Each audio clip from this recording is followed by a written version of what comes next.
Hot take, that thing that you think you need to be happy is not actually going to make you happy. At least not in the long term, and at least not forever. Hear me out. Too often we get stuck thinking, I'll be happy when. You're waiting on external situations to change your internal state. I'll be happy when I get that job, that relationship, whenever that thing changes in my life, whenever this burden goes away, I'll be happy, right? This is a trap. You are giving your power away in multiple ways, and I'm about to show you how. But first, hi, welcome. My name is Arshia, and even though I've manifested a lot of up levels across my life, my favorite transformation has been an internal one, and I've gone from kind of being stuck in society's rat race of like continuously striving towards the next accomplishment and never feeling internally happy and fulfilled, to now my life looking really different from my peers in a lot of ways, but I've also never been happier. I've never felt more at home and in my own life, in love with my life circumstances, and genuinely not wanting to be anyone or anywhere else. And it was through repeatedly, hundreds, thousands of times taking my power back in small ways from this exact mental trap of I'll be happy when. First, let's talk about how you're giving your power away. Number one, you might be chasing external validation or approval rather than chasing something you actually want, like an authentic heart's desire.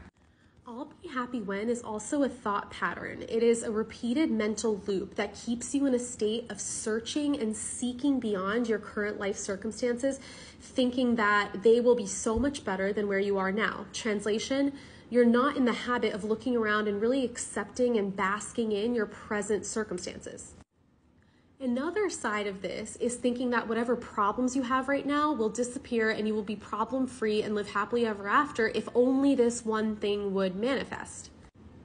And finally, it's the realization that probably shocked me and like rocked my world more than anything else. You don't want the actual goal as much as you want the feelings associated with the goal or the desire.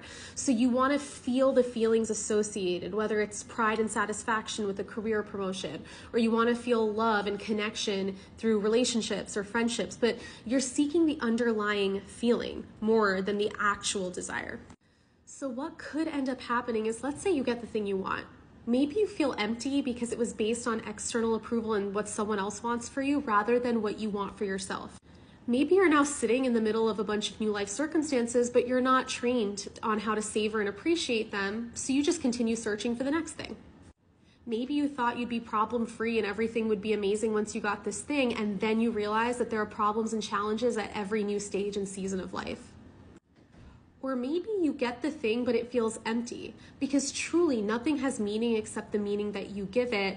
And you didn't realize that it's like, I was actually searching for the feelings as opposed to the external desire. You don't realize that you were looking for the frame instead of the underlying content. And therefore you call in something that might look really good on paper, but you end up feeling the same, or God forbid, even worse, because it's actually not generating the feelings that you were hoping it will. And now you're wondering what you did wrong.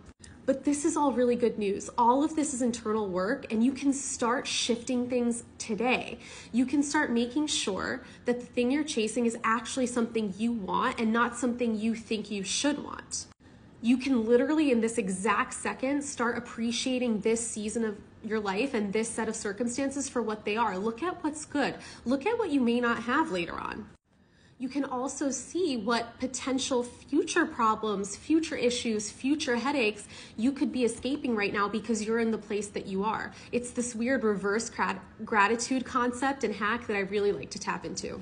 And finally, my favorite, think about the feelings you're trying to generate and start generating them now. We've already discussed that all feelings come from thoughts. You can start thinking differently to conjure those desired feelings within you. And here's the cherry on top. If you do all this correctly, not only will you be so much happier now, you'll get what you want so much faster.